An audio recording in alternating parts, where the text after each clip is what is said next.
All right, Urates, welcome Digital Defenders. So, you've smashed through the Grok tutorials, you've picked your cybersecurity concept, and you know what kind of game you're going to build. Awesome. Now for the really fun part, building it. Think of this as your official quest guide, your walkthrough for absolutely acing the portfolio part of this mission. Let's jump right in. Okay, so here's our level select for today's quest. First, we'll lock in the main mission, What Makes a Perfect Portfolio. Then we've got 3 levels to beat. Plan your attack, log your journey, and grabbing that essential cyber power-up. And finally, we'll check out the final score to make sure you're all set for victory. You ready? Let's do this. First up, let's talk about the main mission, crafting that perfect portfolio. Now, I know what you might be thinking. Ugh, paperwork. But trust me, it's so much more than that. This is your game plan. It's the blueprint. It's the epic story of how you brought your game to life. And it's the proof that your amazing game wasn't just luck. It was built on some seriously smart design. And that smart design, it's worth a ton. The portfolio, that's part A of your assessment, is worth a whopping 25 marks. So you gotta remember, this is not some optional side quest. This is a main story mission, and we are absolutely aiming for that high score. Here's the best way to think about it. Part A, the portfolio. That's your strategy guide. It's the blueprint, the behind-the-scenes story. And Part B, well, that's the awesome, playable game that everyone gets to see. You can't have a legendary game without a legendary plan. So today, we're focusing on one thing, making that plan unbeatable. All right, level 1, plan your attack. To do this, you're going to use 2 super important tools, pseudocode and flowcharts. Seriously, before you even think about dragging a single block of code, you need a map. And that's exactly what these are, your game map and the rulebook for the world you're about to build. So, what on earth is pseudocode? Easy. Just think of it like a recipe, but for your game's code. You're not writing any actual code yet. You're just writing out, in plain English, a step-by-step description of your main game mechanic and, how a player wins or loses. It's all about figuring out the logic before you code. Check out this super simple example. If player touches hazard, then lose 1 life. If lives equal 0, then show the game over screen. See how simple that is? It's literally like you're just writing down instructions for a friend. The key is to keep it clear and straightforward. And next up, we have the flowchart. This is basically your pseudocode, but in picture form. It's a visual diagram that maps out the entire journey for the player, from the second the game starts, through all the choices they can make, all the way to the win or lose screen, and then looping right back to the start.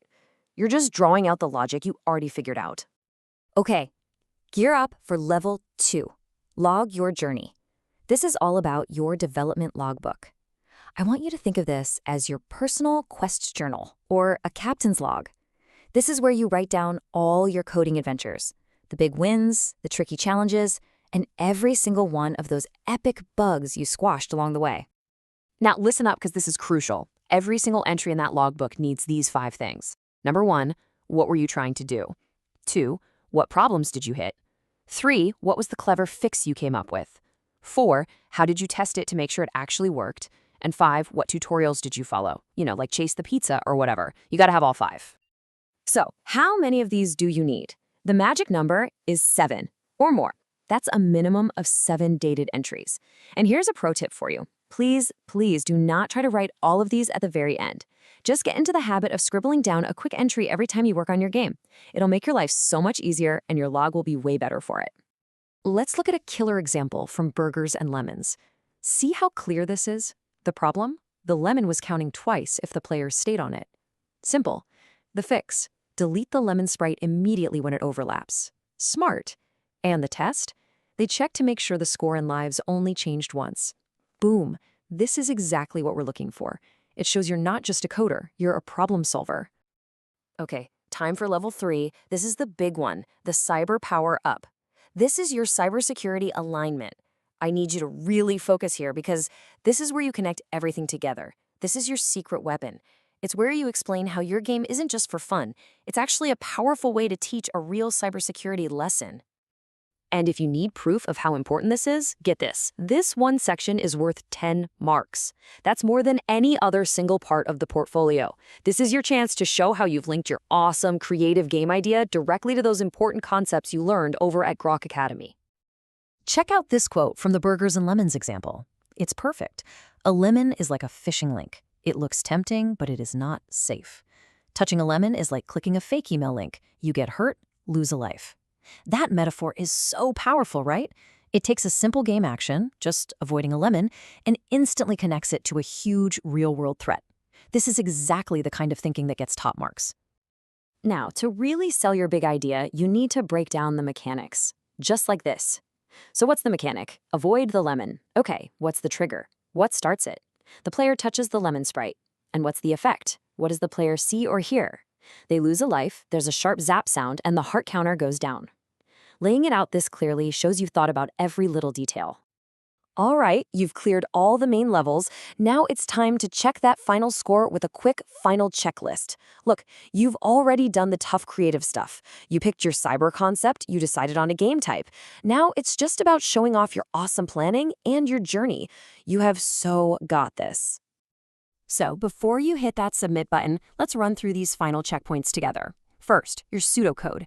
Is the logic for your main mechanic and your win/lose conditions all there? Check. Your flowchart. Does it show the complete game flow from start to finish? Check. Your logbook. Have you got 7 or more detailed, dated entries? Check. And the big one, your alignment. Have you made that crystal clear connection between your game and a Grok cyber idea? You better double check that one. So, player 1, you are ready to go. You've got the skills, you've got the plan, you've got your idea. There's really only one question left to answer. What cybersecurity story is your game gonna tell?